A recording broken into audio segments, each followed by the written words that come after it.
दोस्तों, भारत और पाकिस्तान के बीच जो तनाव है उसको देखते हुए भारत सरकार ने एक नोटिफिकेशन जारी की है, 2-3 बार कर दी है कि बहुत से फेक हैंडलर्स हैं जो पाकिस्तान से चलते हैं, जो सोशल मीडिया पर फेक मैसेज डाल रहे हैं और अफ़वाह फैलाने की कोशिश कर रहे हैं और लोगों से सरकार ने अपील की है कि इन चीज़ों से सावधान रहें।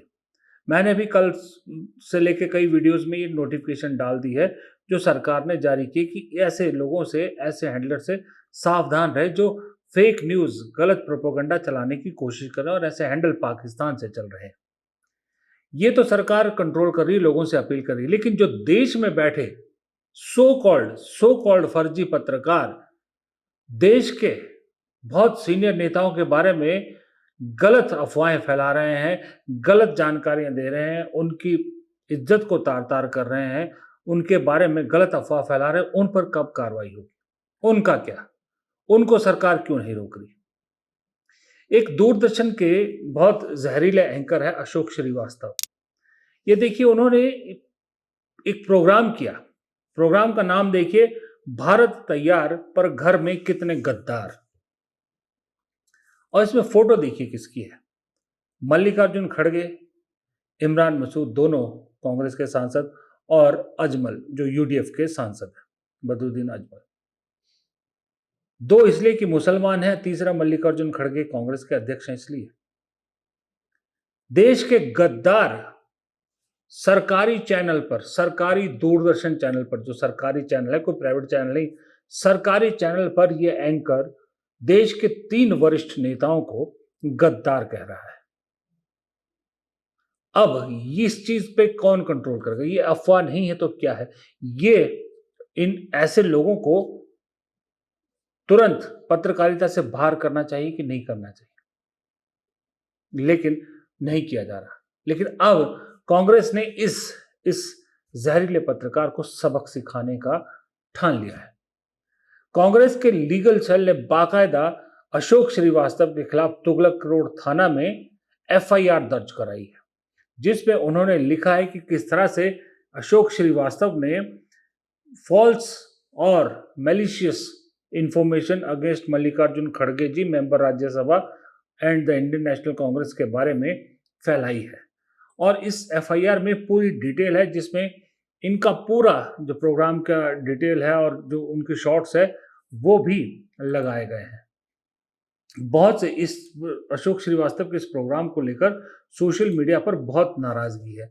मशहूर पत्रकार है राहुल देव, उन्होंने सरकार से मांग की है कि इस शख्स को तुरंत नौकरी से निकाल दिया जाना चाहिए, क्योंकि अगर सरकारी चैनल इस तरह की फेक न्यूज़, इस तरह के फॉल्स प्रोपेगेंडा चलाएगा, तो फिर इस देश में लोग मीडिया पर कैसे भरोसा करेंगे? लेकिन सरकार फिलहाल मुझे नहीं लगता कि इस पर कार्रवाई करेगी, लेकिन मुझे ऐसा लगता है, मैं भी राहुल देव की तरह मांग करता हूं कि ऐसे लोगों को नौकरी पे रहने का कोई हक नहीं, वो भी सरकारी चैनल पर, ना पत्रकार कहलाने का हक है इनको।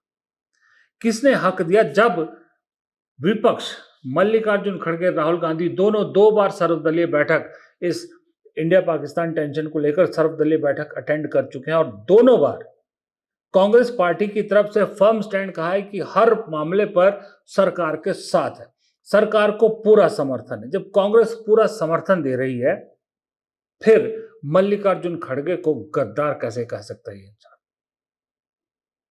और बाकायदा दावा कर रहा है सबूत दिखाने का, झूठे दावे। कांग्रेस की सरकार तेलंगाना में सेना के सपोर्ट में मार्च निकालती है और उस पार्टी के अध्यक्ष को और उस पार्टी के एक सांसद को, और क्योंकि असम के यूडीएफ के सांसद मुसलमान हैं, उनको देश का गद्दार कहा जाता है। चुनिंदा सांसदों को ये शख्स राष्ट्रीय चैनल पर, देश के सरकारी राष्ट्रीय चैनल पर गद्दार कह रहा है। कांग्रेस के लीगल सेल ने बहुत सही कदम उठाया।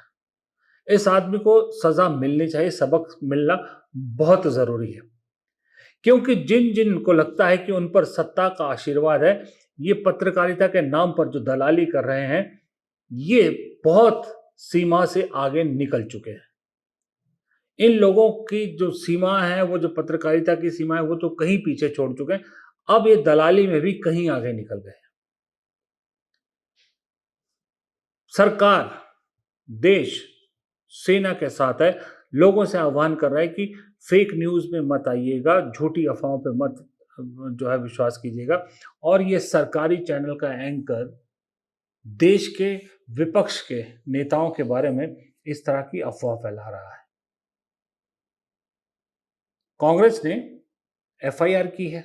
कांग्रेस का कहना है कि लीगल तो कहाँ बच के जाएंगे भाई साहब, सरकारी आशीर्वाद से नौकरी बच भी जाए लेकिन लीगल कानून तो इनको जवाब देना पड़ेगा और होना भी चाहिए।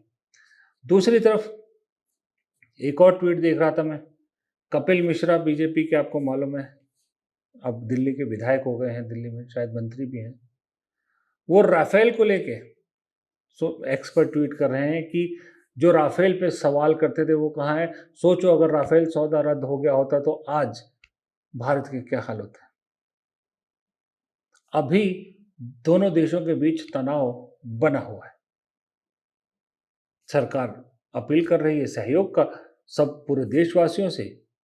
पूरा देश, विपक्ष सब सेना के और सरकार के साथ खड़ी है और बीजेपी के नेता इस तरह की बातें कर रहे हैं, जबकि सबको मालूम है कि राफेल को डील के लेकर क्या कंट्रोवर्सी है। मैं उसमें नहीं जाऊंगा कि कैसे कांग्रेस यूपीए सरकार के टाइम वो डील शुरू हुई थी।